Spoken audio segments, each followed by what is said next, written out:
Eu botei um vídeo na quinta-feira, se eu não me engano, é o último que eu coloquei no canal, e é um sermão que diz cegos para a beleza de Deus.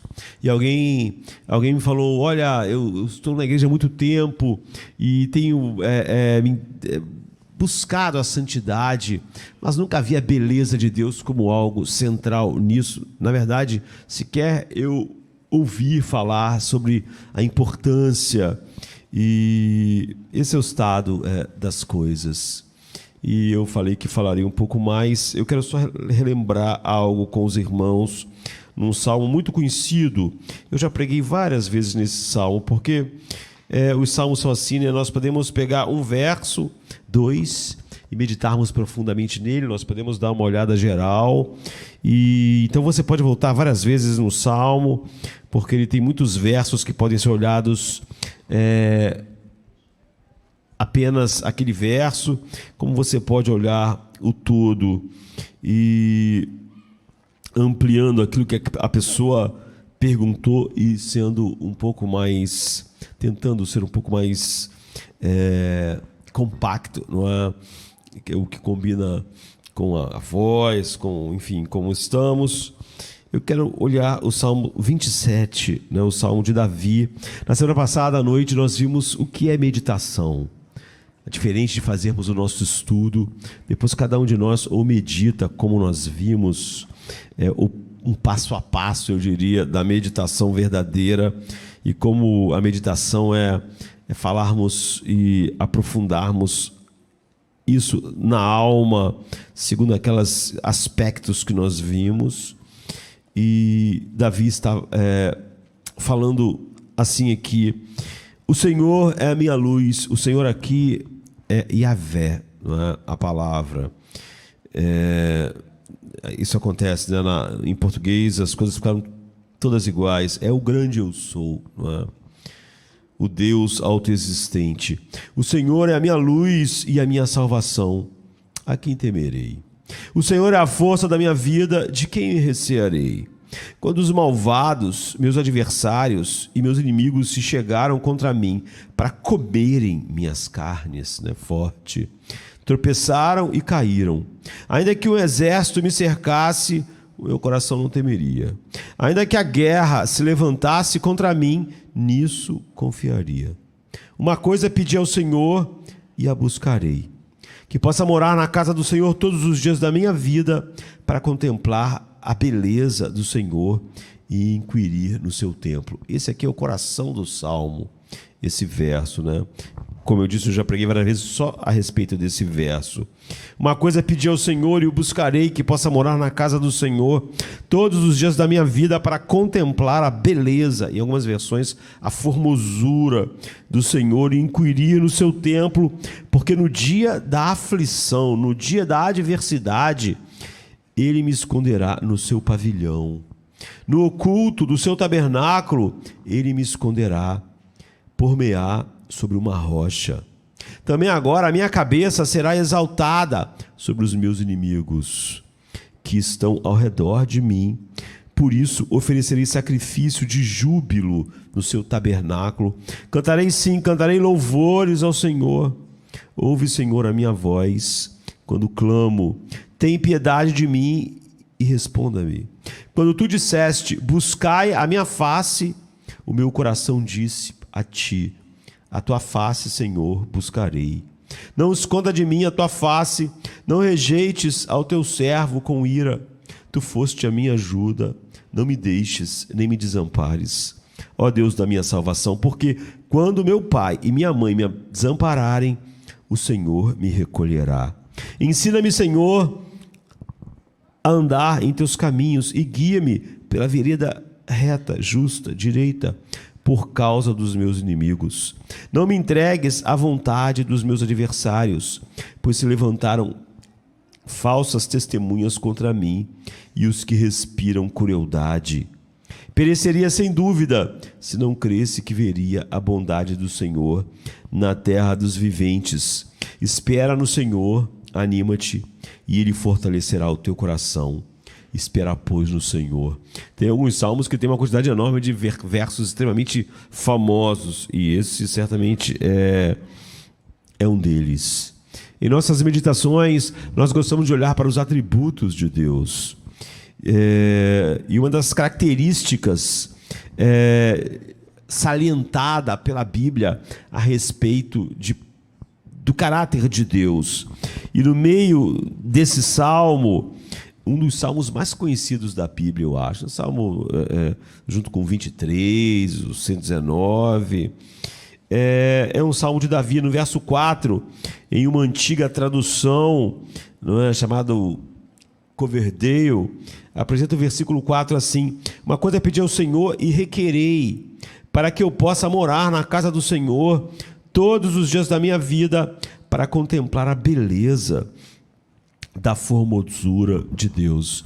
Então, o último sermão que eu coloquei lá era isso: cegos para a beleza de Deus. E a pessoa estava dizendo que ela não ouviu sermões, principalmente quando se fala em santidade, sobre a beleza de Deus, a importância da beleza de Deus, e como a beleza de Deus é aquilo que define, na verdade, onde nossos corações estão, onde a vida de santidade está se desenvolvendo.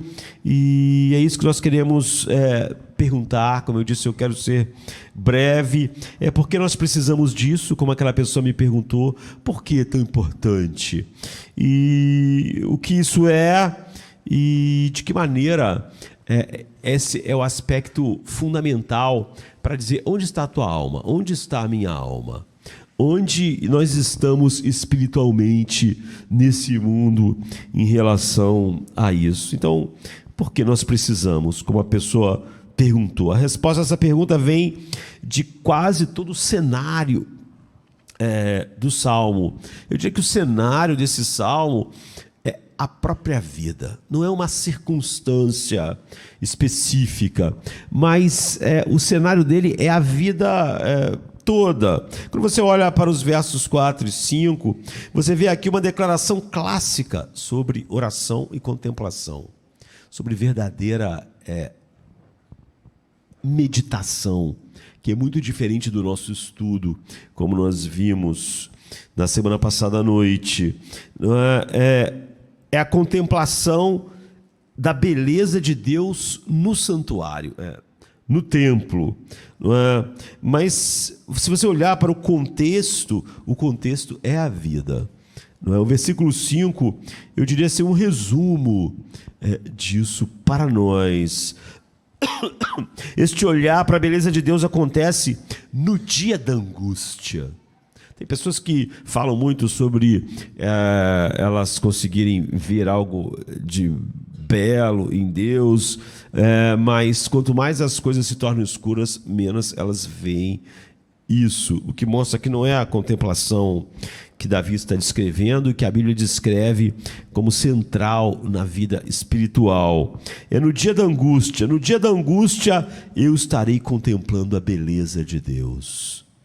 Nós sabemos que angústia tende a fazer você se voltar para você mesmo. Autopiedade, ninguém está olhando para mim, ninguém cuida de mim, coitado de mim. Por que isso está acontecendo comigo? Há uma tendência natural de que a angústia faça você se voltar para si mesmo. Isso é uma marca do pecado. É extremamente diferente, oposto, na verdade, dizer no dia da angústia eu estarei contemplando a beleza de Deus. Você vê que não eu estarei usando Deus como as pessoas chamam ambulância, né? No dia da aflição. Enfim, ele está falando sobre que na angústia, nesse dia, eu estarei contemplando a beleza de Deus. E qual é o dia da angústia? Qual é o dia do problema? Bem, o versículo 2 e 3, Davi explica para nós. Ele diz: homens maus avançam contra mim, inimigos e adversários me atacam, um exército me cerca, uma guerra estourou contra mim. Isso é ruim, tudo isso é péssimo, não é? Realmente é um dia mau. E quando você olha o registro de fatos, ele não está falando de um mal só abstrato, não? Ele está falando de mal real, angústia real, aflição real, perseguição real, perda real, realmente o dia da angústia. Ele é um rei, não é? Diferente de mim e de você, não vamos experimentar as situações que Davi experimentou exatamente iguais. Então, coisas assim aconteciam com Davi o tempo todo. Não é? Se há um homem que foi cercado de problemas de todas as formas, é Davi. E o fato dele ser um homem segundo o coração de Deus é um milagre do realizar do Espírito de Deus. Porque Davi foi um homem cheio de problemas, de pessoas próximas, de reinos, de inimigos, de traições. É quase difícil não ver um tipo de problema agudo que não atingiu a vida de Davi. Por outro lado, você pode não se identificar com muitas coisas que aconteceu com Davi. Você diz, olha, eu não me lembro da última vez que um exército sitiou a minha casa. Não é? Alguém declarou guerra a mim, literalmente. Não é? Muitas das vezes há animosidades, há guerras de outra forma, mas aqui Davi não está falando com metáfora, ele está falando sobre milhares de pessoas armadas que cercaram ele e elas querem matá-lo, elas querem destruí-lo para sempre. É uma ameaça muito, muito, muito grande. Por outro lado, o verso 10 diz, aí você pode pensar, então, o dia da angústia é só quando há algo muito terrível, assim, né, um exército, mas isso não vai acontecer comigo. Mas no 10, ele diz algo que é mais comum no dia da angústia. Ele diz assim, ainda que meu pai e a minha mãe me abandonem, o Senhor me receberá. Não é?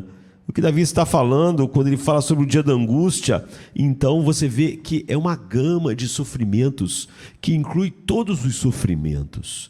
De alguém que quer te matar, um exército inteiro, ou de um pai e de uma mãe que te abandona. Ou seja, relações pessoais quebradas, não é? Pai, mãe, marido, esposa, filhos, amigos. Ou seja, ele não está falando sobre algo específico, ele não está dizendo que o dia da angústia, talvez como Paulo chama de o dia mau, seja só quando acontecer algo terrível naqueles termos que estava acontecendo com Paulo, com Davi. Ele está dizendo que a qualquer coisa, ele está aumentando o escopo. O que Davi está falando quando ele fala sobre o dia da angústia, então, é toda a gama de sofrimento humano. E qualquer coisa que você esteja enfrentando agora, que causa dor, sofrimento, que tende naturalmente a roubar o que? Alegria, esperança, paz, é o que ele está dizendo. É o dia da angústia. Qualquer problema, qualquer oposição que você sofra no trabalho, em qualquer lugar, pessoas que se levantam contra você, qualquer inimigo na sua vida, não é? Aflições, doenças, que atingem o coração, que atingem a alma, que naturalmente faria o homem natural questionar por que está acontecendo, como está acontecendo. O que eu gosto nesse salmo é que ele parece estar de acordo com, por exemplo, um homem secular chamado Ernest Becker, que foi um antropólogo cultural, né? Nasceu em 24 e morreu em 74, já faz bastante tempo, mas ele se tornou conhecido, por exemplo, em 1974 ele ganhou o Pulitzer de um livro seu, que é talvez a maior premiação que você possa ganhar, chamada Negação da Morte. E Becker diz assim, ele é secular, não é um homem, não é um cristão, mas ele diz assim, eu acho que levar a vida a sério significa que tudo que o homem faz na verdade vivida diante do terror da criação, do estrondo do pânico por baixo de tudo. Caso contrário, é falso. Ou seja, caso contrário, se o homem diz, se o homem vive e ele está simplesmente fingindo que não há um terror na criação, e é por isso que ele tem tranquilidade, porque ele está fingindo que não tem morte, que não tem angústia, do estrondo, do pânico, da ansiedade que está por baixo de cada coisa. Essa pessoa não está levando a vida a séria. E ele certamente logo vai estar desesperado e desequilibrado. Porque ele está vivendo como se não vivesse no mundo em que por baixo de cada coisa há esse estrondo, esse pânico por baixo de tudo. E então ele diz que a maioria das pessoas não vivem de uma maneira falsa, elas vivem de uma maneira que elas não estão encarando a realidade, e é por isso que elas caem em profundo escuridão quando a dificuldade chega. E é por isso que, óbvio, a obra dele chama A Negação da Morte. Ele vai falar que a maioria dos homens vivem exatamente negando a morte, que elas vão morrer. Elas vivem mentindo para si mesmas, como se elas fossem durar, e quando as coisas começam a ficar difíceis, elas não têm nada para se relacionar com isso. Então Becker diz que se você realmente vai levar a vida a sério, e se alguém pode levar a sua vida a sério, que você é uma pessoa que leva a vida a sério, isso significa que você tende a admitir o mal e o terror na vida. E o estrondo e o pânico e o poder da ansiedade e do medo que se esconde por trás de todas as coisas da vida. E então você vai lidar com isso não quando tudo estiver desmoronando, mas o tempo todo, porque você leva a sério, você vê a realidade. Então fechar os olhos, ser otimista e não reconhecer o mal e o terror na vida que é inevitável, e não reconhecer o estrondo do pânico por baixo de tudo, ele diz que se você faz assim, você não está vivendo. Ninguém devia prestar atenção na sua vida.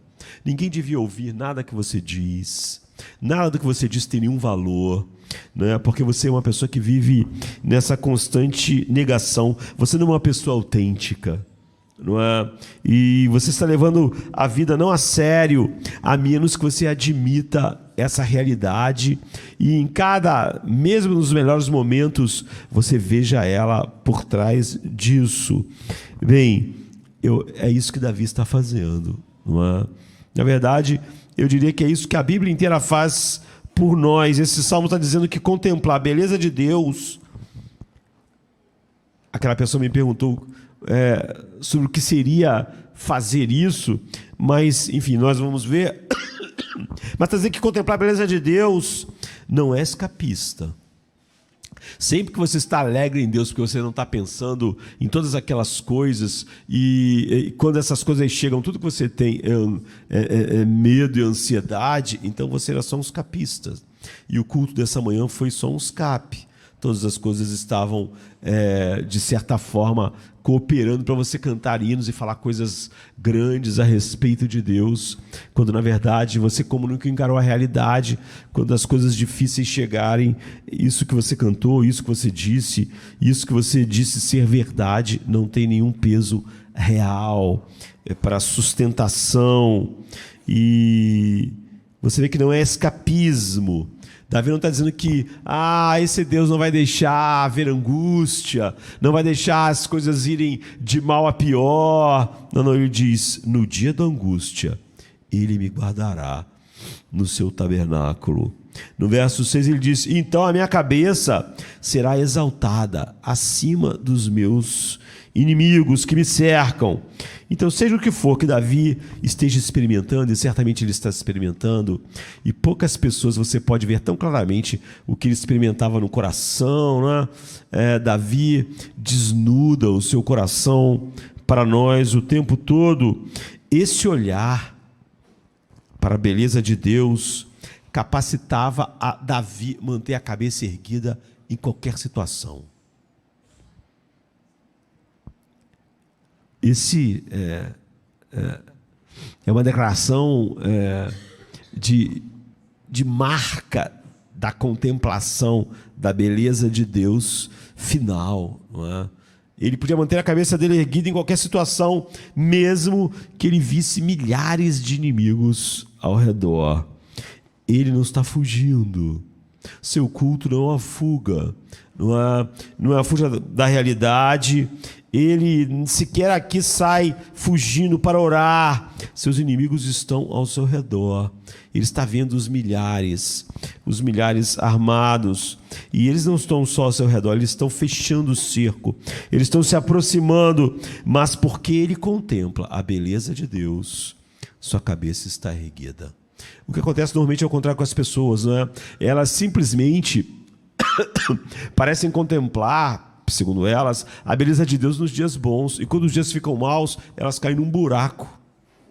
Não é? Elas caem num buraco, elas não conseguem contemplar a beleza de Deus exatamente no dia da angústia.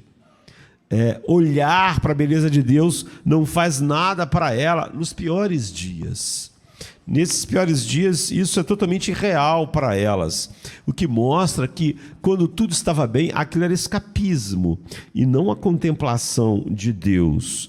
Seja o que for, então, o que Davi está descrevendo permite que você não apenas enfrente as dificuldades da vida, mas que você triunfe. Por isso que ele fala, minha cabeça ficará erguida. É tipo, Paulo está dizendo que nós não vencemos simplesmente, nós não suportamos as coisas, nós somos mais do que vencedores sobre elas. É essa a ideia da cabeça erguida aqui. Sua cabeça está erguida, isso significa que não é uma fuga. Isso ajuda você a enfrentar o pior dia. Enfrentar a pior coisa. O que o homem mais precisa no pior dia? Contemplar a beleza de Deus. É óbvio que ele não contempla a beleza de Deus no dia a dia, não é no pior dia que ele vai enfrentar. A tendência é o pior dia trazer o quê? Buraco, escuridão, medo e essas coisas. Isso Davi coloca como uma marca. Se você contempla a beleza de Deus, isso te ajuda a enfrentar qualquer coisa com a cabeça erguida. Porque num dia mau, ou num dia da angústia, se você quiser usar a expressão de Paulo ou de Davi, você ainda contempla a beleza de Deus. E isso muda tudo. Então, seja o que for, contemplar a beleza de Deus aqui permite que você enfrente, como Ernest Becker disse, o estrondo por baixo de tudo. Todas as coisas boas na vida têm um estrondo por baixo, tem uma ameaça. Estão morrendo, estão passando, vão ser tiradas finalmente. Todas as coisas relacionais, todas as coisas na minha vida, no meu corpo, estão se desfazendo. E o mal e o terror da vida não vão fazer você ficar com a cabeça baixa, mas vai fazer você ficar com a cabeça erguida. Novamente, se eu transportasse isso lá para Paulo, Paulo diz, para que possais ficar firmes no dia mau. A cabeça erguida de Davi aqui é uma outra maneira poética de falar o que Paulo está dizendo. Firme no dia mau. Porque se você é firme no dia que não é mau, isso não é firmeza nenhuma, né? E Paulo ainda diz mais, havendo feito tudo no dia mau, no final você não foi esmagado. Ele diz, ficai firmes. É isso que Davi está dizendo. O mal e o terror da vida, e porque eu vejo a beleza de Deus naquele dia, minha cabeça está erguida. Então, a coisa que a pessoa perguntou, como assim a beleza de Deus? O verso 7 e 8, Davi diz, tua face, Senhor, buscarei. Isso não é tão difícil de entender. Essa é a linguagem da Bíblia hebraica, né? Da Bíblia no Velho Testamento, de buscar não apenas conhecer Deus, não é? Ter o nosso estudo, dividir as doutrinas, mas ter uma experiência da presença de Deus. A Bíblia chama a experiência da presença de Deus da face de Deus. Buscar a face de Deus, muito mais do que buscar um conhecimento a respeito dele. A palavra hebraica para rosto é a mesma palavra para presença. Isso faz com que várias vezes na Bíblia, quando você vê falar buscar a sua presença, estar na sua presença, eu anseio a presença de Deus, na verdade lá não está escrito presença, não há essa expressão lá. Não é? Se você então lê no Antigo Testamento,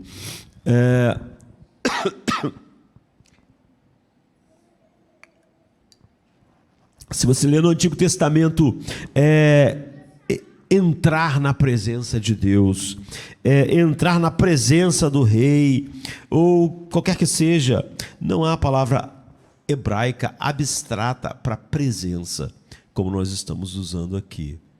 Não é? A palavra será sempre panim, a face, o rosto de Deus. O rosto é onde você fala com alguém, né? Onde você tem comunicação real, direta. Se você os visse face a face, você está em um relacionamento no qual você pode falar com a pessoa. Você pode... há uma proximidade relacional. Então, buscar a face de Deus não é apenas crer em Deus. Não é apenas fazer uma oração e achar que Deus em algum lugar ouve. Não é ter uma experiência da realidade de Deus e não da crença da existência de Deus. É uma percepção da presença de Deus na alma, não é? No coração, nos afetos, nas afeições, o que John Tyson vai chamar de afeições espirituais. Davi está dizendo, na verdade, o seguinte: eu realmente quero experimentar a presença de Deus. Eu não quero simplesmente conhecer algo a respeito dele, eu quero experimentar a própria presença de Deus. É o que a face diz. Mas pessoas como Isaías, por exemplo, Isaías 6, algumas vezes tiveram uma experiência da presença de Deus e uma experiência da santidade de Deus, e foi horrível. Só que Davi está dizendo que no dia da angústia, ele anseia pela face de Deus, e isso faz ele ficar de pé. Não é? Isso faz ele poder enfrentar qualquer coisa e ficar bem. Quando você vê a visão, por exemplo, não de Isaías simplesmente em Isaías 6, que ele diz: eu estou me desfazendo, ai de mim. Não há algo doce ali, não é? Em Ezequiel 1, há uma glória esmagadora de Deus sobre o profeta. E em Isaías 6, há o que? Há a santidade esmagadora. A glória esmagadora, que é nada menos do que a expressão visível da santidade, e a santidade esmagadora em Isaías. Não é isso que Davi está buscando. Quando ele diz: a tua face eu buscarei, ele não está buscando essa manifestação da glória, da santidade esmagadora de Deus. Ele diz: eu quero uma experiência da sua presença para contemplar a sua beleza. Você vê, é algo diferente. Então, o que significa, né? Como a pessoa perguntou, essa palavra em particular significa ter prazer na percepção de Deus, ter deleite na percepção da presença de Deus. É uma percepção prazerosa, em vez de ser aterradora, como aconteceu com Isaías, ou esmagadora, como estava acontecendo com Ezequiel. Não é? É a percepção apenas que traz consciência de algo que é diferente de você ver em Deus o que eu acho que caracteriza a maior parte do cristianismo nos nossos dias, como algo que vai ser bom para você, como o seguro de saúde é bom, como o seu salário é bom. Você gosta do seu salário porque você acha ele útil para as coisas que você gosta. E sem o seu salário, você fica sem a sua casa, você pode ficar sem seu carro, você pode ficar sem seu plano de saúde, você pode ficar sem suas férias. Há muitas coisas que você quer que o teu salário é fundamental para você ter. Mas você vê, então, você pode dizer que você quer muito o salário, mas é só porque você vê uma utilidade no teu salário para as coisas que você mais gosta, para as coisas que você acha que vão te dar descanso, que é as férias, os objetos que você quer comprar, os brinquedos tecnológicos, não é? E se eu estou andando por exemplo, aqui na calçada, em Campo Grande, no Rio de Janeiro, e eu vejo ou eu ouço uma pessoa andando na calçada na minha direção, isso significa que eu percebo a presença da pessoa. Os nossos sentidos existem para as nossas percepções, não é? Percebemos calor, percebemos sinais visuais, percebemos ondas sonoras. Então, os nossos sentidos nos dão percepção da presença de coisas. E isso é o quê? Isso é muito útil, não é? Porque é óbvio que eu reajo à medida que as minhas percepções... Se uma pessoa não tem alguns sentidos, ele não reage adequadamente às situações. Ele está andando, tem uma placa lá, ele não enxerga, ele vai bater com a cabeça. Não é? A falta de percepção faz com que ele não tome atitudes que são úteis para ele, porque ele não percebe. Então, quando eu vou andando numa calçada aqui e vem alguém na minha direção, essa percepção me dá uma consciência de um fato útil. É sempre útil perceber que alguém vem andando na calçada em minha direção. Pode ser útil, por exemplo, se for alguém que você não gosta. Você pode atravessar a rua, você pode olhar a vitrine, não é? Está sendo útil de uma forma. A tua percepção vai fazer você evitar um encontro constrangedor que você não quer. Agora, se for o seu amigo, se for alguém que você não vê há muito tempo, você pode querer cumprimentar, você pode querer abordar, você pode querer dar um abraço. E se não é um amigo, nem um inimigo, nem eu conheço a pessoa, pelo menos eu posso evitar, é útil, esbarrar nela. Eu posso evitar bater de frente com ela. Minha percepção da presença, os meus órgãos sensoriais que detectam presença, uma árvore, uma pessoa, uma placa, um carro, é muito útil para nós. Então, aqui no Rio de Janeiro hoje, eu acho que em todas as grandes cidades, isso ficou mais ainda, né? Já que todo mundo costuma agora andar olhando para o seu telefone, seu smartphone, e esbarrar em pessoas ficou mais comum ainda, e isso acontece o tempo todo. É sempre útil, então, estar ciente de que as outras pessoas estão caminhando em direção.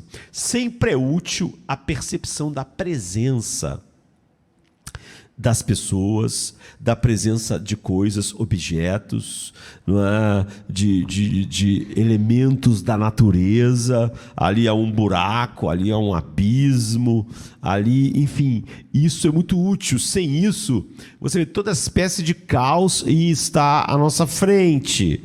Então, normalmente, percepção significa apenas consciência de um fato útil. Eu quero encontrar essa pessoa, eu não quero, eu vou me desviar, ou é alguém que eu quero dar um abraço. Enfim, percepção então significa apenas a consciência de um fato útil, mas quando você percebe algo bonito, algo belo, você não apenas está ciente de algo útil. Isso é uma mudança na percepção, porque você não só vai perceber, como é a maior parte do tempo os nossos sentidos, o que é útil fazer com aquilo. Quando você percebe algo belo, pode ser um rosto, pode ser uma paisagem, pode ser uma obra de arte, pode ser qualquer coisa, não é? A percepção pode ser não apenas visual, não é? Porque nós não percebemos as coisas boas apenas visualmente. Né? Os nossos corpos, por exemplo, num dia frio, um bom lugar para ler um livro, não é? Você pode sentir uma lareira, a percepção do calor é extremamente prazeroso. Então, a percepção não necessariamente tem que ser visual. Quantas vezes a tua percepção auditiva é totalmente prazerosa, né? Você pode ouvir música, você pode ouvir a chuva caindo lá fora. E se você ouve uma música bonita, se você vê um rosto bonito, se você vê uma paisagem que é linda, você sente prazer na percepção. daquilo.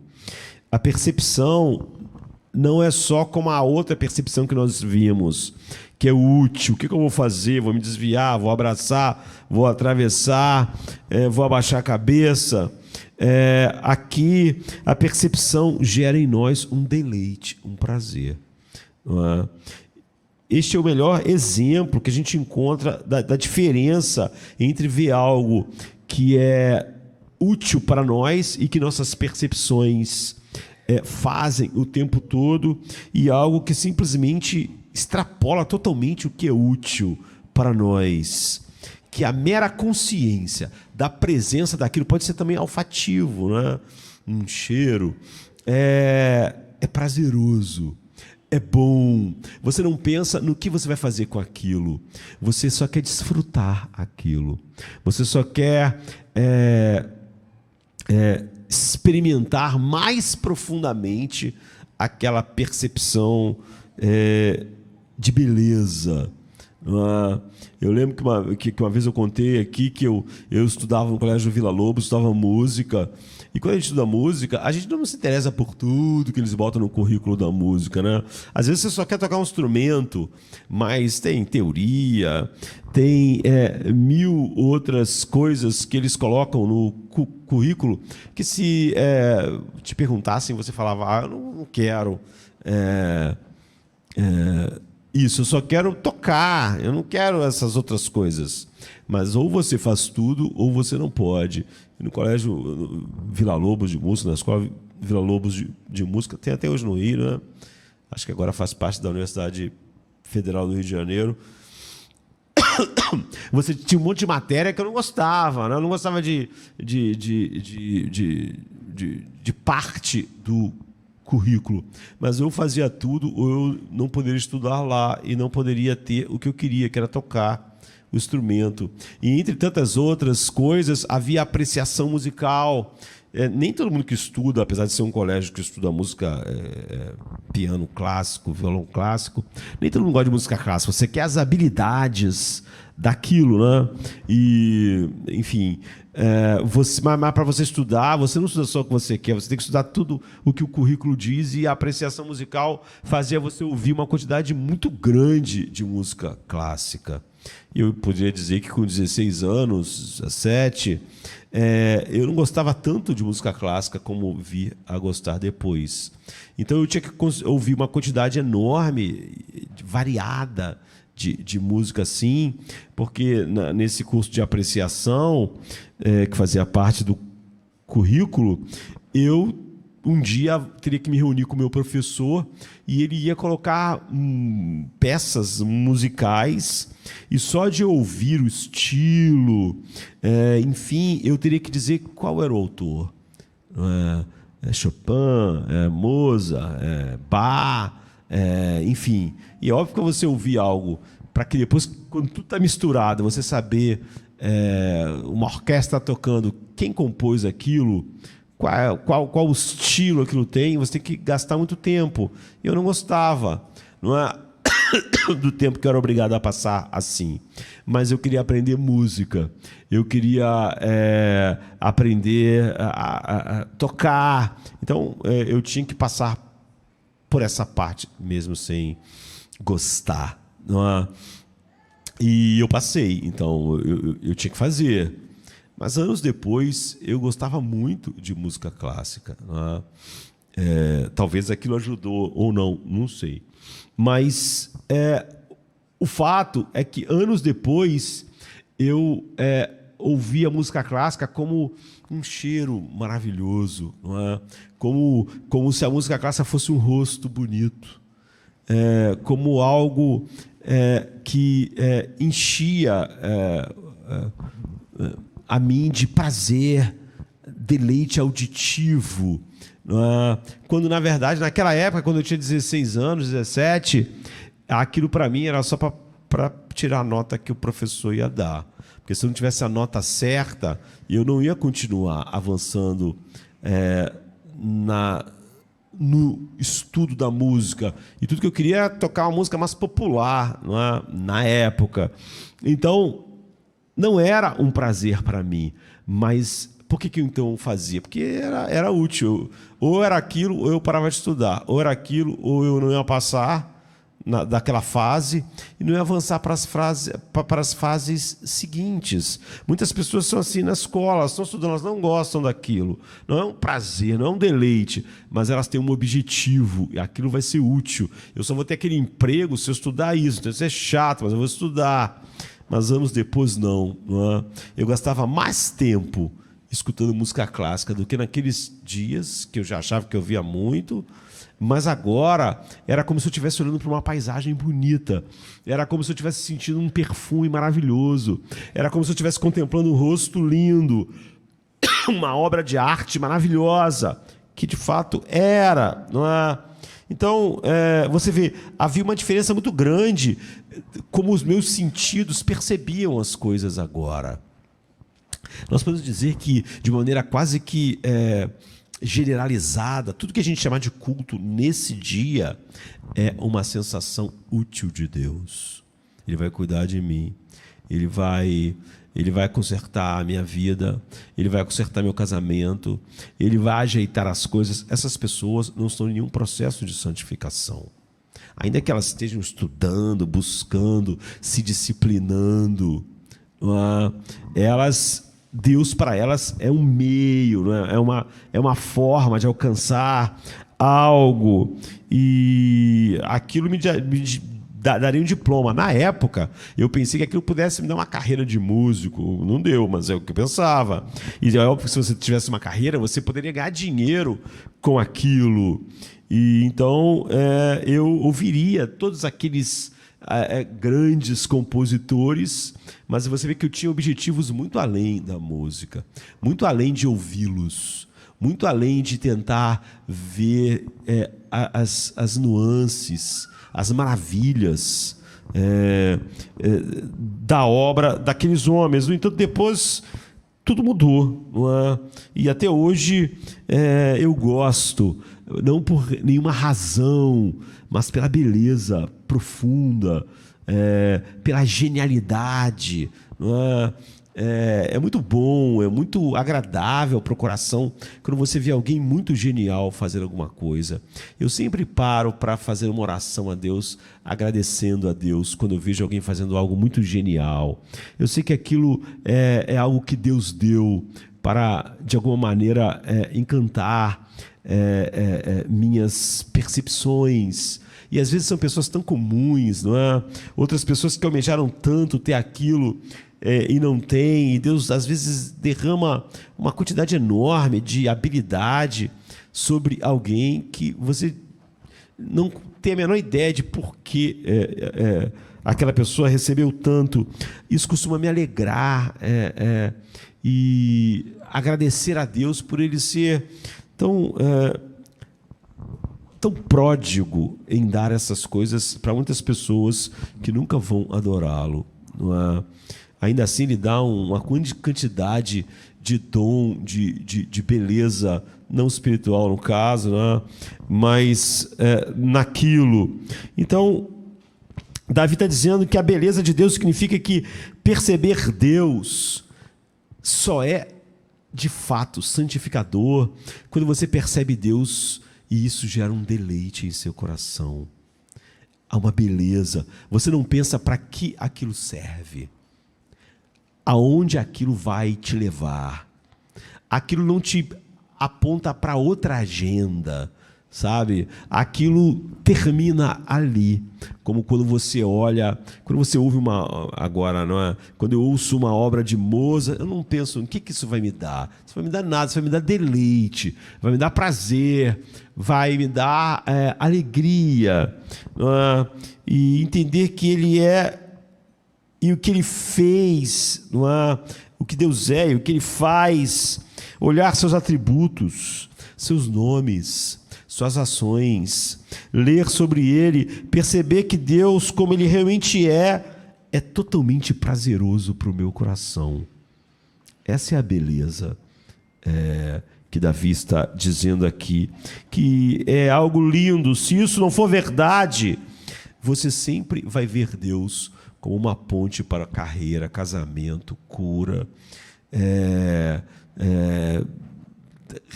relacionamentos quebrados, e então você vai estar sempre nos cultos, mas você sempre vai querer uma outra coisa. Você nunca vai estar empolgado simplesmente por se reunir para contemplar Deus juntos, não é? Ou na sua casa. Você sempre tem um outro objetivo. E é por isso que muitas das vezes, quando esses objetivos falham, há uma frieza para com Deus. No dia da angústia, a beleza de Deus não é a paz na alma. Davi está dizendo, no dia da angústia, eu quero contemplar a beleza do Senhor. Você pode pensar, olha, se ele está cercado por um exército, não era melhor ele querer Deus para mandar o exército embora, matar os inimigos? Ele diz, não. Se eu tiver a beleza de Deus, minha cabeça vai ficar erguida. Não importa o que esse exército vai fazer ou não vai fazer. Se você disser, bem, espere um minuto, nunca senti prazer em olhar para Deus, pensar em Deus e contemplar Deus. Foi o que a pessoa me disse. Apesar de estar sempre envolvida na busca da santificação como um dever e como aquilo que vai te evitar várias coisas, ela nunca sentiu isso. Eu estou apenas ciente de Deus. Quando eu ouço sobre a soberania de Deus, eu concordo, eu acho, mas eu não sinto um prazer nisso. Aquilo não é lindo para mim, não encanta a minha alma, não é? Eu digo, a Deus, isso é quem Ele é santo, Ele é puro, Ele é um Deus eterno, Ele é o alfa e o ômega, mas eu não experimento prazer, eu experimento saber, não é? Então você não o percebeu realmente porque ele é, e porque você realmente está preso no que Deus pode fazer e não na beleza. E é isso que Davi está falando aqui. Você sabe quais são as ramificações dessa afirmação? Você sabe como poucas pessoas acham Deus assim, queridos? Você tem ideia de como poucas pessoas realmente têm prazer em Deus, têm prazer na beleza dele, não no mundo, na igreja visível. Atrair multidões quase nunca tem a ver com a beleza de Deus. Já viu as pessoas contando seus testemunhos? Paulo, quando vai falar sobre o seu testemunho, ele diz: o que antes para mim era ganho, considero perda por amor a Cristo. Eu antes tinha isso, aquilo outro, mas agora eu perdi todas as coisas por amor a Cristo. Você não ouve isso hoje em dia. Isso é ver a beleza de Deus. As pessoas, quando vão contar o testemunho, nós já sabemos, elas vão falar o quanto Deus foi útil. É como uma propaganda da Airfry, né? Dessas coisas que foram na televisão mostrando para você, olha esse cortador de grama, como ele funciona, você quase não trabalha, ele corta tudo, olha como isso aqui tira a gordura da panela. Os testemunhos das pessoas são isso, e esses programas fazem isso para quê? Para mais gente querer comprar, é óbvio. Quase sempre é assim, você conta a tua experiência, depois dá o preço, né? Olha isso aqui, você bota 3 pingos, tira toda a gordura da louça, aí você pensa, caramba, eu não quero ter problema com louça, eu vou comprar esse troço. O que as pessoas chamam de testemunho hoje simplesmente olha como Deus é uma ferramenta útil, olha como Ele é um aspirador de pó, que útil, olha como Ele é o desengordurante útil. Isso aí é quase todos os testemunhos. Aí depois alguém pergunta, você também não quer esse desengordurante? Isso não é evangelho, isso é diabólico, não é? O propósito, e a propósito, a palavra beleza é usada para Deus várias vezes, mas na Bíblia hebraica, né, no Velho Testamento, nem sempre é a mesma palavra, não é? Nem sempre transmite a ideia da beleza, e ver as diferenças nos ajudam a entender. Em Isaías 33:17, há um texto famoso que fala sobre o rei, né? O Senhor, o ungido de Deus, não é? Isaías diz assim: seus olhos verão o rei em sua formosura. E aqui a palavra é diferente da que Davi usou. apesar de em português está tudo igual, né? Aqui a beleza significa uma percepção prazerosa. Essa palavra, quando diz seus olhos verão o rei em sua formosura, não está falando como Davi está falando dessa percepção prazerosa. Está falando da excelência. Quando você vê o rei, aquela pompa, você vendo ele em sua formosura. Mas talvez você não sinta nada, você só fica, caramba, esse rei é rico, né? Esse rei tem um... Olha a coroa dele. Mas aquilo não te enche de prazer. Você só se espanta porque essa excelência cercando. Depois há outro texto no Salmo 50, verso 12, onde diz de Sião. E Sião é muito importante na Bíblia. A gente pode voltar a isso depois, porque Sião é a colina de Jerusalém onde o templo foi construído. E, na verdade, ele está dizendo do templo. Quando fala de Sião, essa é a ideia, né? Do templo, perfeito em beleza, Deus brilha. Lá a palavra beleza significa atratividade, ou desejo. É outra palavra. Então você pode juntar essas coisas. E o que significa, então, o que Davi está dizendo? Como ele encontra Deus em sua beleza. Encontra Deus belo assim, não é? E significa, antes de tudo, quase sempre, ver Deus como excelente. Tão excelente que mesmo no dia da angústia, quando você olha para Ele, as coisas ficam bem dentro de você. Se você achar uma música bonita, uma pessoa ou algo bonito, você diz, foi mais que isso, não é? É mais do que aquilo. Quando você tenta descrever, é melhor do que qualquer coisa que eu já vi. Eu não vi nada igual a isso. Você sente a excelência disso, mas mais do que isso, você sente que é atraente. Porque você pode achar algo excelente, mas não atraente. Você pode ver uma obra de arte e você pensa, caramba, que coisa, não é? Que técnica, que coisa. Mas o seu interior não está sentindo que aquilo é uma coisa atraente. Você pode sair e nunca mais olhar para aquilo. Você achou excelente, estava no museu, você viu sei lá, o Davi de Michelangelo, caramba, perfeito, olha os detalhes, isso é incrível. Mas você pode sair e nunca mais pensar no Davi de Michelangelo, porque apesar de você ver a excelência da obra, você não acha aquilo atraente. Você não pensa, vou ter que voltar amanhã aqui para ver de novo. Eu quero contemplar isso novamente. Eu quero de novo. Por quê? Porque apesar de você ter visto excelência, você não achou atraente. Não é prazeroso para você. É só uma constatação. É excelente, hein? Deus é maravilhoso, não é? Deus é grande. Você constata a excelência, mas não há atratividade. Porque não há, na verdade, uma beleza cativante. Então, observe que Davi fala sobre contemplar a beleza. Então, o que é contemplar? O que é essa palavra? Você já olhou para algo e foi tão incrível e fascinante e bonito que você não consegue parar de olhar, que você quer voltar, que você quer ver de novo. Em vez de simplesmente ter visto uma excelência, você é capturado assim, a sensação que dá é de que você não pode ter aquilo o suficiente. Não porque aquilo não é suficiente, mas que uma vez olhando aquilo não foi suficiente. Uma vez olhando aquela paisagem não é suficiente. Você precisa de mais tempo com aquilo. Você precisa voltar lá de novo, você precisa voltar de novo, você precisa voltar de novo. É disso que Davi está falando aqui. É disso que nós estamos falando. Em primeiro lugar, é encontrar algo assim, belo, excelente, lindo, maravilhoso. E depois achar que essa beleza não é simplesmente excelente, ela é atraente. Você não pode olhar uma vez só. Na verdade, você não pode parar de olhar.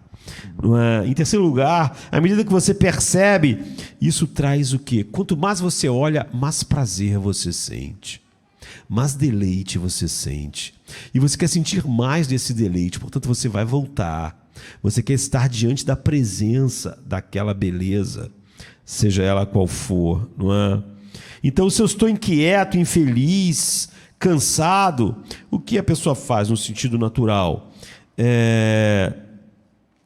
Você tenta se expor à beleza. Você vê que se expor à beleza é uma das maneiras que a gente usa para lidar com quando nós não estamos bem. Isso falando de uma maneira natural, não é?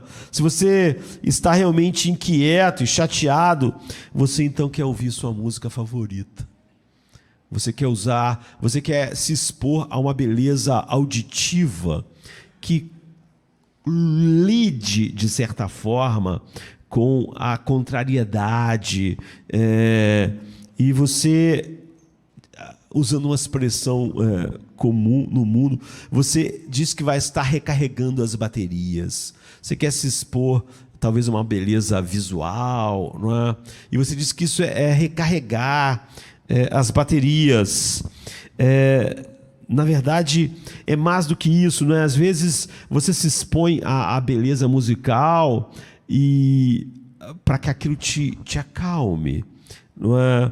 E lide com aquela coisa que Ernest Beck falou, o estrondo de pânico. Nenhuma dessas coisas pode lidar com isso, finalmente, porque são cisternas rachadas, não é? Então, algumas outras coisas que eu faço, não é? Hoje, eu diria de uma maneira mais controlada, né, no ambiente mais controlado. Durante muito tempo eu morei diante de um espelho enorme de água. Então eu gostava simplesmente de, quando estava lidando com algumas coisas, sentar lá e ficar olhando para a água, para aquela quantidade enorme de água sempre se movendo, e simplesmente porque eu achava lindo. Eu não ia receber nenhuma resposta vinda da água ou qualquer coisa. Eu gosto de barulho de chuva. Hoje nós nos damos o luxo de ficar sempre ouvindo o que a gente gosta para dormir, né? Chuva, com os trovões, quem sabe um vento, um barulho do mar, né? Por quê? Porque nós gostamos daquela beleza auditiva. Então, por exemplo, eu vejo alguns vídeos, né, já falei isso aqui, de poucas coisas eu acho mais linda do que cavalos galopando, não é? Os cavalos, quando estão andando muito rápido, às vezes nenhuma das patas dele estão no chão. E isso olhar para essas coisas me lembra de como Deus faz as coisas com cuidado e como Deus, Ele mesmo, admira a sua própria criação. Por exemplo, essa coisa de eu gostar de ver cavalos galopando, me lembra um texto de Jó 39. Deus, quando faz aquele monte de pergunta a Jó, você vê que Deus tem um prazer imenso, talvez a gente perca isso, uma admiração pelas características que ele coloca em cada coisa. Quer dizer, tudo é tão criativo, né? Tão diverso. Deus fala assim sobre o cavalo. Você já viu a força do cavalo, Jó? Não é? É naquele discurso esmagador. Ele diz: é você que dá força ao cavalo. É como se Deus tivesse dito assim: você já olhou o cavalo, Jó? Não é incrível o cavalo? Deus está dizendo assim: e é você que dá força ao cavalo, ou veste o seu pescoço com aquela crina trimulante? Deus está dizendo: sou eu que fiz aquela crina trimulante, Jó. Você é que faz ele saltar como um gafanhoto, espalhando terror com o seu orgulho, resfolegar. O cavalo escarva com fúria, ele mostra com prazer a sua força e sai para enfrentar as armas. Deus está falando do cavalo de um jeito que eu acho que nenhum homem falou, não é? Algo que ele mesmo criou, e algo que ele está dizendo para Jó: olha como é incrível o cavalo, não é? Ele está dizendo: o cavalo não tem medo das armas na guerra, não é? Ele ri do medo, Deus diz, e nada teme. O cavalo não recua diante da espada. A aljava balança ao seu lado com a lança e o dardo flamejante. mas num furor frenético, o cavalo devora o chão, não consegue esperar pelo toque da trombeta para avançar, ele está pronto. Ao toque da trombeta, ele relincha. Eia, de longe ele sente o cheiro do combate. O brado de comando e o grito de guerra são para ele desfrutar tudo que Deus fez para ele ser. Você vê, Deus está falando sobre o cavalo e a gente pode perder um tempão vendo Deus descrever o cavalo. Assim que passa esse texto, Deus começa a descrever como ele fez o gavião. Isso é maravilhoso. Não é? Então, uma famosa filósofa, chamada Iris Murdoch, morreu um tempo atrás, em 1999, ela escreveu um ensaio famoso sobre beleza. E ela fala sobre como a beleza lidava com ela. Ela não era cristã, né? Lidava com as piores coisas nela, e a beleza expunha as piores coisas no caráter dela. E ela gostava disso. Ela disse que um dia estava olhando pela janela, ela estava muito chateada, as pessoas tinham feito coisas com ela que deixaram ela muito chateada e traíram ela, e, enfim, ela estava muito chateada com a situação e com a vida dela. E ela disse que, de repente, ela estava na janela assim, amarga, né? Reclamando internamente. E ela viu 2 falcões, igual Deus descreve os falcões, não é? em Jó. E ela disse que eles estavam brincando nas térmicas, fazendo manobras. E ela disse que ela achou tão lindo aqueles gaviões fazendo aquilo, que aquilo feriu o coração dela, aquela beleza feriu o coração dela e tirou ela dela mesma um pouco, daquela amargura. E ela disse que, de repente, depois de um tempo olhando os gaviões, ela disse: por que eu estou tão mesquinha? Não é? Por que eu estou tão chateada? No grande esquema das coisas, por que essa coisa que aconteceu comigo é tão importante assim? E então ela escreveu um ensaio incrível a respeito disso, não é? Sobre a beleza. E todos os seres humanos precisam disso para se acalmar e para se satisfazer, e tem uma sede por beleza, mas que são belezas, são cisternas rachadas, não é? Lidam com isso durante um tempo muito, muito curto. Então é isso que a Bíblia diz que é a marca do homem realmente regenerado, não é? A beleza de Deus. O Salmo 16:11 diz, Davi realmente diz: na tua presença, como eu disse, essa palavra presença não está lá, sempre na tua face, não é? A plenitude de alegria diante do seu rosto. Na tua mão direita há delícias perpetuamente. Então, os eruditos hebreus dirão que, de maneira como Davi usa o termo plenitude de alegria, ele realmente duplica, não é? Como está lá. Na tua presença há alegria, alegria.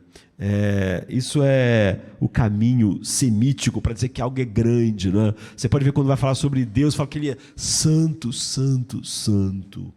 Isso é o máximo, não é? A duplicação intensifica e magnifica o que eu estou dizendo. É por isso que na Bíblia só a santidade de Deus é expressa não numa duplicação como era comum, mas 3 vezes, né? Deus é santo, santo, santo. Então, o que o comentarista diz é que Davi está dizendo que na face de Deus ele tem saciedade absoluta de alegria, que se contrapõe a qualquer situação e deixa a cabeça dele erguida. Se isso não é verdade, nós não estamos vendo a beleza de Deus. Então, os sensores de alegria da alma de Davi não podem querer mais do que a beleza de Deus. A beleza de Deus sobrecarrega os sensores de beleza da alma de Davi, de tal maneira que ele não precisa de nenhuma outra beleza mais, porque os sensores de beleza da alma estão sobrecarregados. Ou seja, há mais beleza e alegria e prazer nessa beleza em Deus do que os sensores da alma podem absorver. Não há como absorver tudo. Então, ele sequer poderia absorver a beleza de Deus ao máximo. Não é? Então, Agostinho foi melhor do que qualquer outro teólogo quando trata disso, porque Agostinho disse que o que você procura no oceano, o que você procura no cavalo, como eu estava descrevendo, o que você procura na música, Agostinho diz, o que você procura na arte, o que você procura num rosto bonito, nós precisamos de beleza para nos estabelecer, para manter a nossa cabeça erguida, para enfrentar qualquer coisa. Nós precisamos de beleza para nos satisfazer, para experimentar o prazer, para lidar com a inquietação, com o medo, com a ansiedade, com o horror, com toda a agitação dentro de nós. Só a beleza pode lidar com isso, Agostinho diz. Então é o que você procura no oceano, no rosto bonito, na arte. Mas Agostinho diz, somente Deus tem a beleza que faz isso. Ou seja, só Deus tem uma beleza que não é uma cisterna rachada. Então, na verdade, Agostinho foi melhor do que ninguém para falar sobre como isso funciona. Eu diria, por exemplo, que as pessoas mais bonitas, muitas vezes se consideram feias. Não é? E as pessoas que alcançaram a maior excelência em algum tempo, não apenas consideramos excelentes, atraentes e bonitos. Não é? Se você vai até eles sempre encontram algo errado. Quando as pessoas tentam encontrar essas coisas em outras belezas, elas sempre batem no limite. E você sempre encontra algo errado quando você acha algo belo. Você sempre vai descobrir em qualquer coisa bela nesse mundo um limite e algo que não está certo. E você descobre então o quão rachado é. Há um filme antigo de 99 chamado Um Lugar Chamado Notting Hill, não é? E é uma comédia romântica com o Hugh Grant e com a Julia Roberts. E eles são lindos, né? Eu não sei como eles são hoje, né? Foi em 99, acho 23 anos. Mas lindos, atores lindos, não é? Interpretam pessoas lindas, mas que são infelizes. De alguma maneira, eles não gostam deles. Eles não veem essa beleza toda que as pessoas têm. E numa parte do filme, a Julia Roberts está triste, ela é meio insegura, e a pessoa pergunta a ela, olha, o que é de errado com você? Por que você é assim? Por que essa insegurança? E ela diz, porque eu não sou bonita. Os valores comuns hoje, né? Eu não sou bonita, mas é a Julia Roberts, né? Óbvio que ela é linda. E a pessoa diz assim para ela no filme, como assim você não é bonita? O que você quer dizer com você não é bonita? E ela diz assim, os dedos do meu pé são muito finos. Finos? E finos, e o dedo perto do dedão é maior do que o dedão. E então, ela no filme, ela não gosta de usar sandálias, porque as sandálias deixam à mostra os dedos feios dela, né? E ela prefere usar sapato fechado, e porque ela tem essa coisa, essa segurança. Eu acho que a maioria de nós ficaria bem com o rosto e o corpo da Julia Roberts com os pés feios que ela tem. Né? Se tivesse sido proposto o combo, olha só, você vai ter cara da Julia Roberts, o corpo da Julia Roberts, a altura da Julia Roberts, só que o teu dedo vai ser fino. Você, tá pra lá, né? Quem pode lidar com um dedo fino? Então, você vê, é só porque você ainda não é a Julia Roberts. Porque ela achava o dedo dela fino, e isso aí complicava tudo. Não é? Isso aí estragava tudo.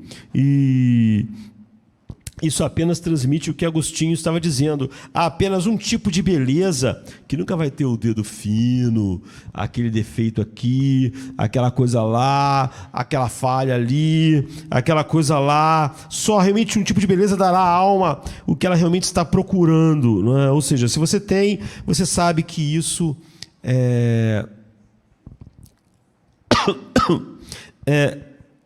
é suficiente para levantar tua cabeça em qualquer situação.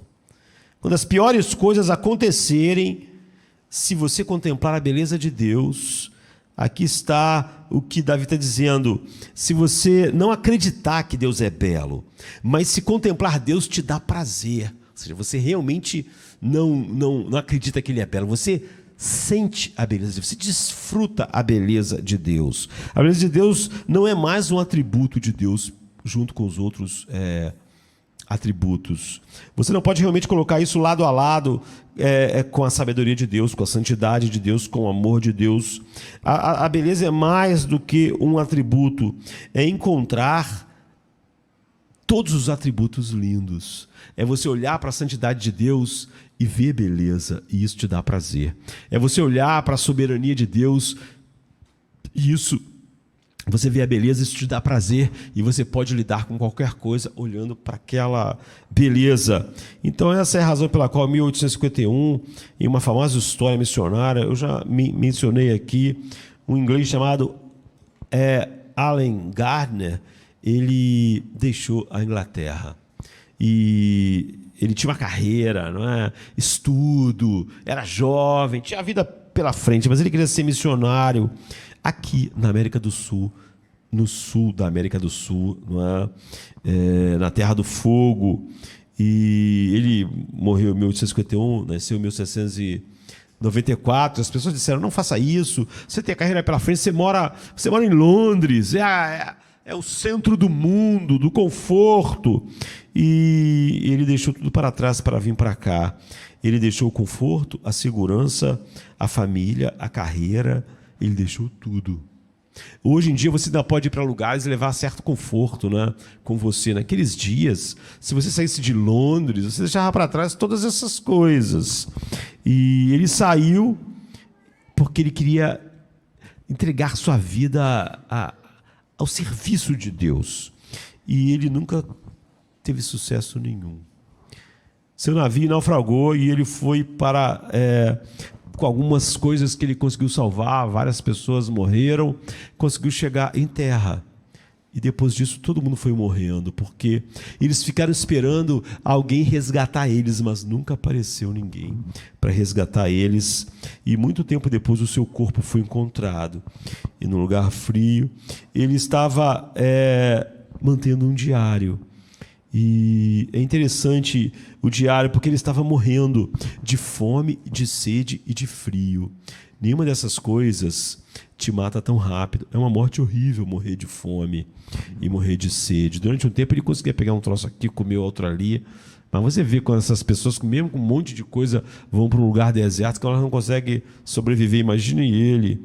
E então ele estava com muita dor, ele estava horrível. É horrível morrer de fome e sede. E a última coisa que está lá no diário dele, quando acharam só o corpo dele, tempos depois, a última anotação é do Salmo 34, verso 10. E o Salmo 34, verso 10 diz o seguinte: o leãozinho pode passar necessidade e fome, mas os que buscam o Senhor de nada têm falta. Embaixo desse verso, ele escreveu: eu estou completamente sobrecarregado com o senso da bondade e da beleza de Deus. E você pode perguntar: o quê? Ele é um cara jovem, ele largou a carreira, largou a família, e você vive chateado, não é? Você vive chateado, ele largou tudo para viver a pregação do evangelho na América há séculos atrás, e o barco afundou e ele ficou sozinho lá, ele está morrendo de fome, e ele está deslumbrado e satisfeito. Como assim? Às vezes, porque o dia está bem complicado, eu já não estou satisfeito, né? Ele tinha desistido de tudo que era importante. Ele havia desistido da carreira, do conforto, da família. E Deus permitiu que isso acontecesse porque ele não estava com raiva, porque ele não estava com medo, porque ele tinha a principal coisa que ele queria. Ele não tirava, ele não queria um ministério porque o ministério era lindo. E daria a ele, faria ele levantar a cabeça, não é? E há um tipo de beleza e brilho e excelência na carreira, no ministério, e muitas coisas que as pessoas buscam, e todo mundo à tua volta triste, cansado, deprimido, é porque elas não encontraram nessas coisas aquilo que elas esperavam, como ele não. Se ele quisesse encontrar a beleza no sucesso, na conversão daquelas pessoas aqui na América do Sul, então ele estaria arrasado, não é? Mas ele não estava usando Deus para ter um ministério brilhante. Ele não estava usando Deus para ter uma carreira missionária brilhante. Por isso que é estranho, hoje em dia as pessoas falam o tempo todo de pastores deprimidos. Está na cara que as pessoas queriam um ministério para dar alguma coisa a elas, queriam determinados sucessos para dar algumas coisas a elas.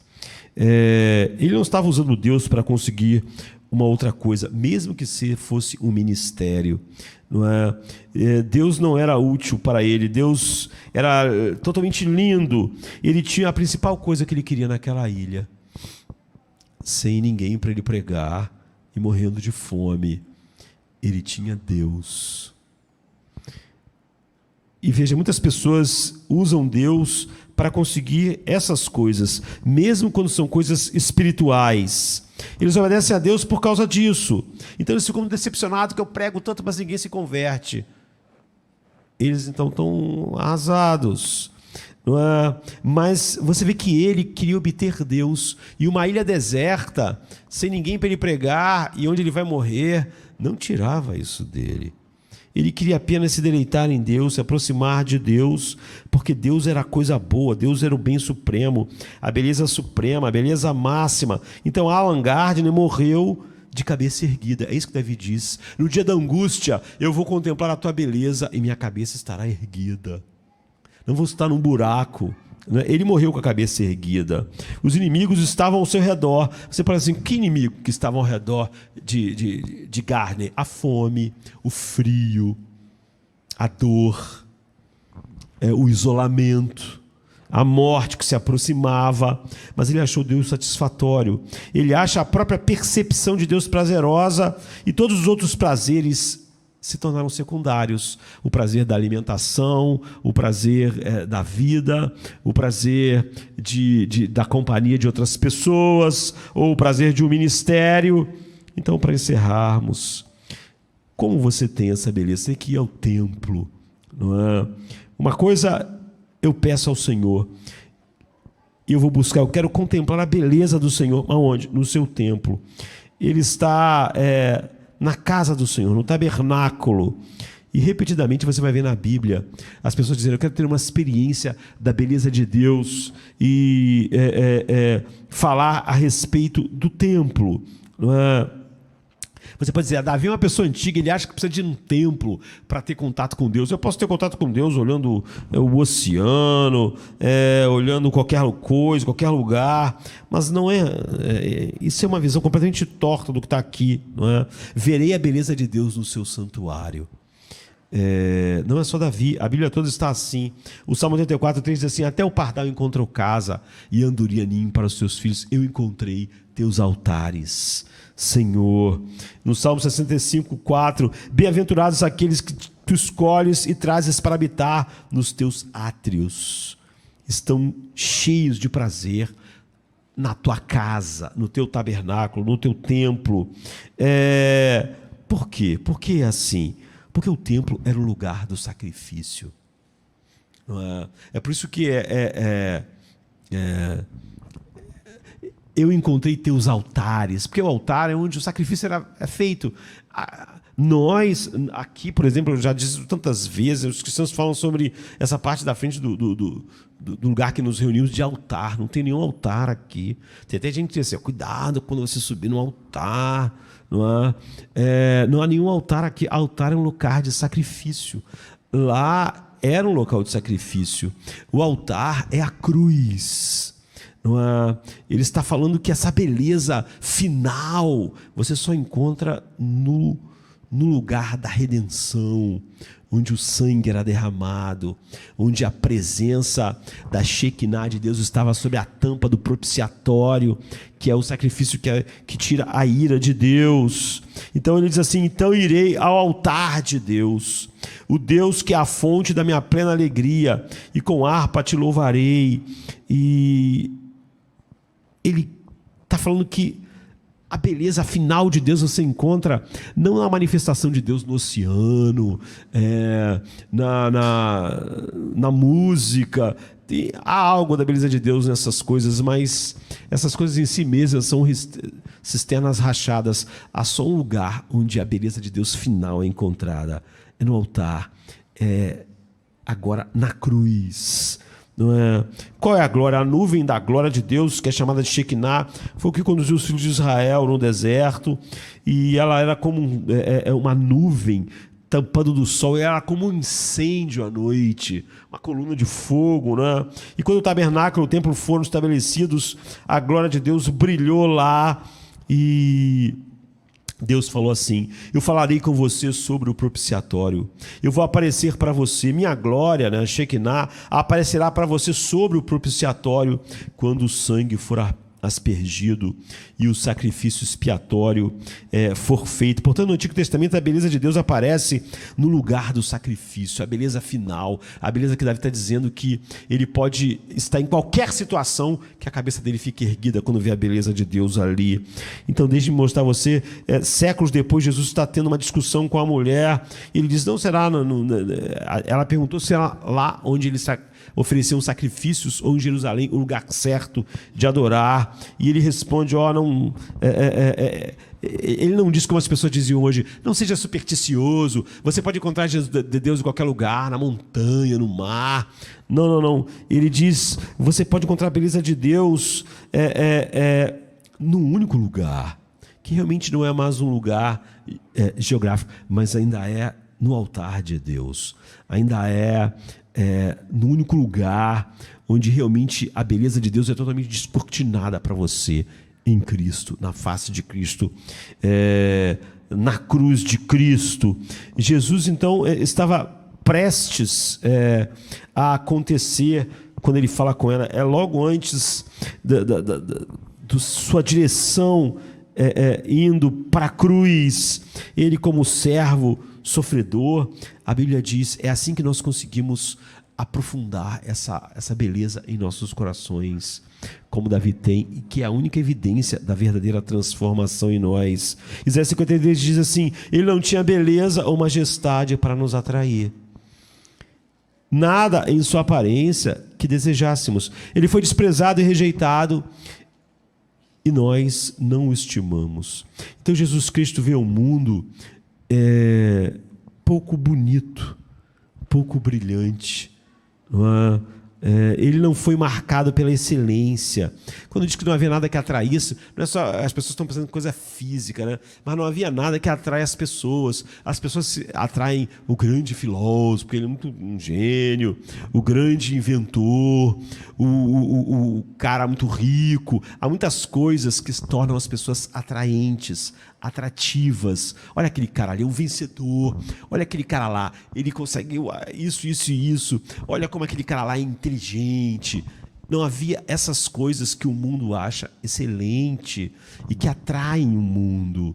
Não é? Quando fala que não havia nele beleza alguma para que nos atraísse, as pessoas só ficam pensando que Jesus era feio. Não é isso. Um jogador de futebol, às vezes, é feio, mas ele atrai todo mundo, e atrai as mulheres, e atrai os homens que gostam de futebol. Por quê? Porque vem uma excelência nele.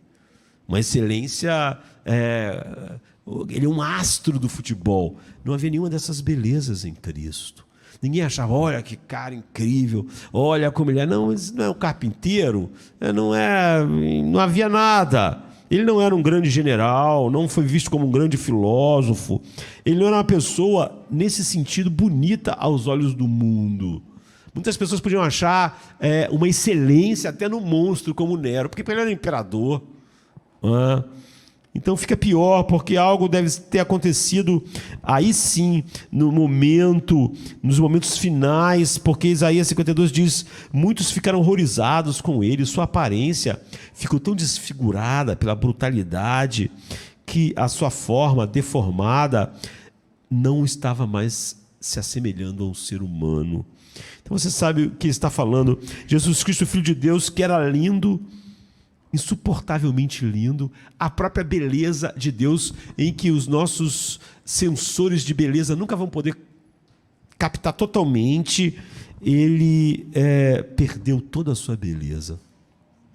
Ele se esvaziou da sua beleza e do seu brilho e foi para a cruz, E Jesus Cristo era absolutamente lindo, ficou mais distorcido e feio que nós podemos imaginar. Você vê, não estamos falando sobre beleza física. Ele, que é a glória do Pai, se tornou sua maldição. Ele foi feito pecado. Ele, que é a própria santidade. E no Jardim do Éden, nos é dito em Gênesis 2:9, que todas as árvores do jardim eram lindas. E a Bíblia diz agradável aos olhos. Uma palavra para belo, não é? Tudo no jardim era um lugar de beleza. E nos dizem que Eva e Adão estavam nus e não sentiam vergonha. Eles estavam de acordo com o jardim, entende? Eles eram lindos também. Porque se eles não fossem lindos naquele lugar lindo, então haveria constrangimento, né? Mas eles eram tão lindos quanto o jardim de Deus. Mas quando nos afastamos de Deus, decidimos ser nossos próprios mestres, nossos próprios salvadores, nossos próprios senhores, fomos expulsos do jardim e agora não há beleza em nós, nós somos pó. A Bíblia diz apenas. Florescemos como uma flor do campo, o vento sopra sobre ela e ela se vai, e o seu lugar não se lembra mais dela. Salmo 3. Somos como as flores, pode haver algumas belezas inicialmente em nós, mas elas vão sendo totalmente levadas, e até as montanhas são reduzidas. No nosso mundo tudo vai indo em direção à feiura, e essa é a maldição. Mas Jesus Cristo na cruz recebeu a maldição dessa feiura final, né?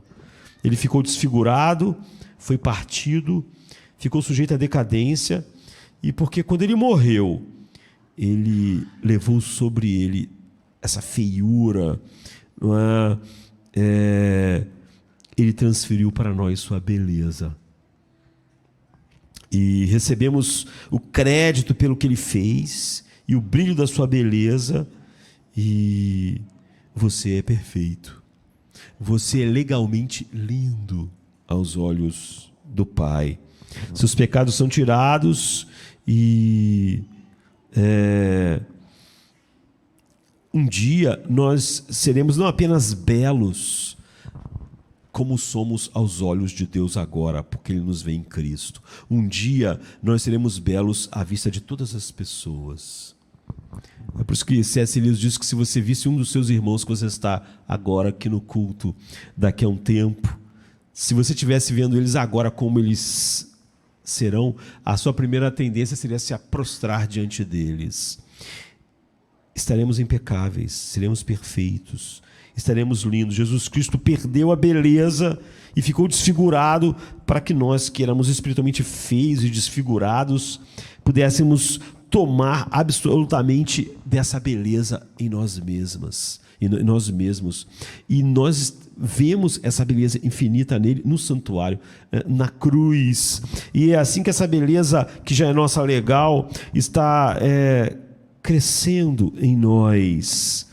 E só quando você vê que a única coisa linda se tornou a coisa mais horrenda, quando você vê isso com os olhos do coração, então a beleza de Deus se torna suficiente para você, para qualquer situação. Você nunca vai estar numa situação em que contemplar a beleza de Deus não vai fazer você ficar com a cabeça erguida.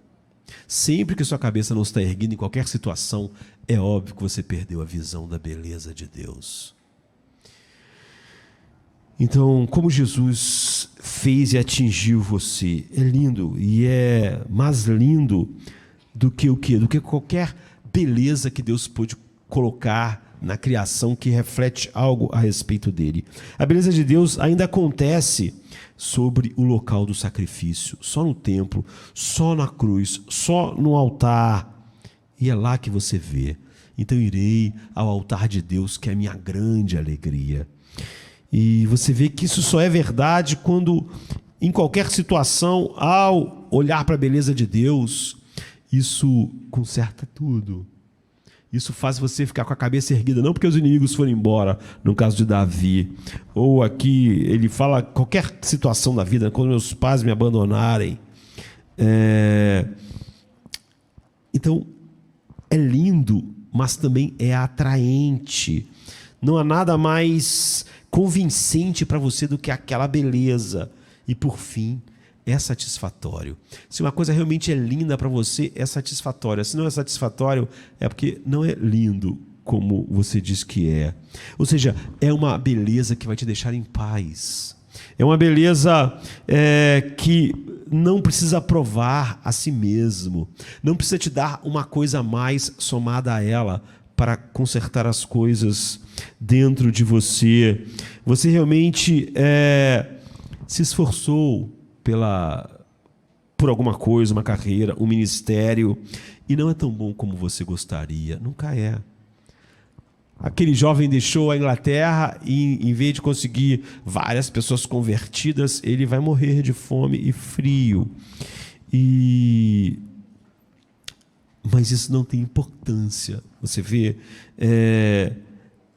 o Salmo 90, 17 diz que a beleza do Senhor é colocada em você. Diz assim: esteja sobre nós a beleza do nosso Deus soberano. Consolida para nós a obra de nossas mãos. Consolida a obra das nossas mãos. O que consolida aquilo que nós somos é a beleza de Deus. Não é o ministério de Jeremias, se algumas pessoas não se converteram ou não. Não é se um jovem sair da Inglaterra para morrer de frio e fome. E tudo isso é totalmente irrelevante. Quanto mais você vê a beleza do que Jesus Cristo fez por você e em você, mais você tem paz. Quanto menos você tem paz, menos está vendo a beleza. A beleza ergue a cabeça, não é? E todas as outras coisas pelas quais você está se esforçando não são tão importantes. É óbvio que aquele jovem é maravilhoso ele desejar pregar aqui na América do Sul, no sul da América do Sul, para pessoas que nunca tinham ouvido o Evangelho, mas essa não era a beleza da vida dele. É estranho pessoas dizem assim: estou desanimado porque eu queria ter feito isso para Deus, o ministério e tal, porque isso parece ser amor por Deus, mas não é. Não é. É óbvio que para ele a beleza não era Deus, era Deus dar a ele um ministério, ou dar a ele uma carreira, ou dar a ele determinadas coisas. Mas aquele jovem podia morrer sozinho na ilha. Quando Moisés desceu do monte, tendo passado um tempo com a beleza de Deus, o rosto dele brilhou. E Paulo diz que é isso que acontece conosco. A única maneira de nós mudarmos é contemplarmos essa beleza. Paulo diz: mas todos nós que com a face descoberta contemplamos como por um meio de um material espelhado a glória do Senhor, a sua beleza, conforme a sua imagem, estamos sendo transformados com glória crescente, com beleza crescente, na mesma imagem que vem do Senhor, que é Cristo. Ou seja, nós começamos a brilhar também essa beleza. 2 Coríntios 3,18. Então, como você realmente contempla a beleza de Deus? Você está dizendo: nunca é para ser me levar a algum lugar que levante a minha cabeça. É a beleza dele que levanta a minha cabeça. Então, eu entendo que você está falando sobre o Evangelho. Alguém diz: seja prático. Você está falando sobre Jesus e ver Jesus no Evangelho. Você tem que ter a beleza, viver a beleza em Jesus. Mas como? No final do versículo 4, há duas coisas ali que a gente quer encerrar assim. Você não vê por causa da forma da tradução, às vezes, mas diz: uma coisa eu pedi ao Senhor e a buscarei, que possa morar na casa do Senhor todos os dias da minha vida, para contemplar a formosura do Senhor e inquirir em seu templo. Isso é oração, não é? Isso é oração, é a meditação que nós vimos, que é a porta da verdadeira adoração.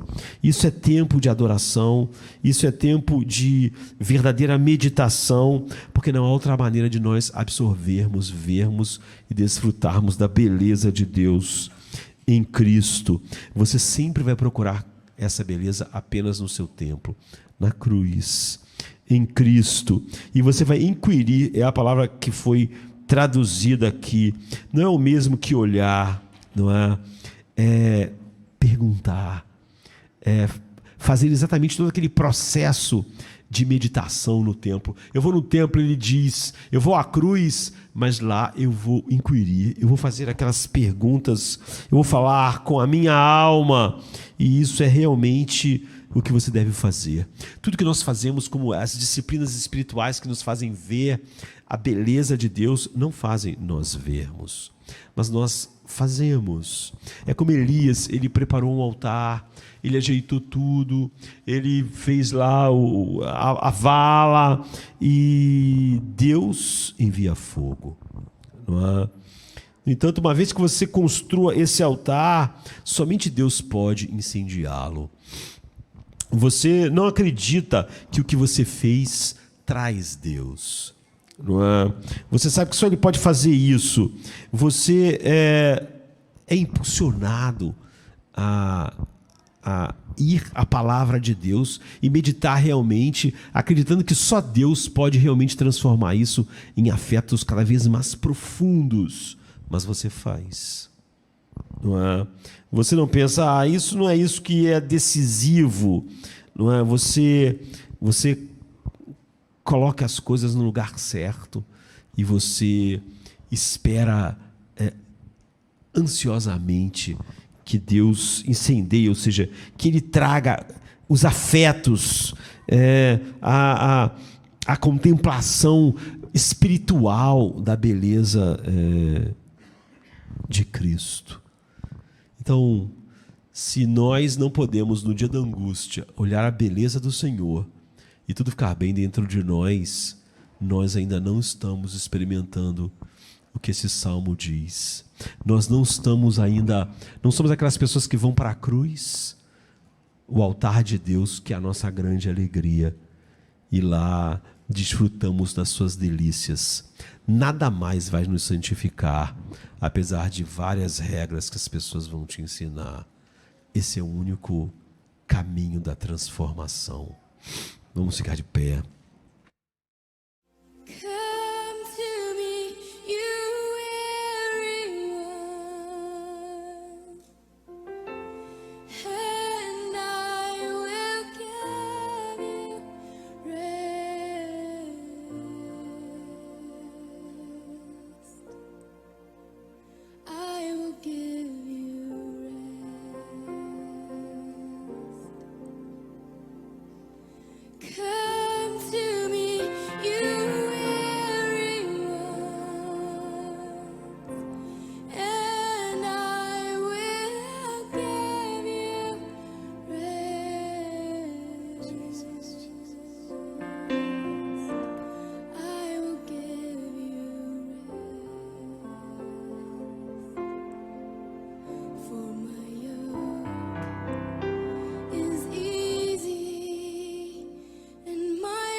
Come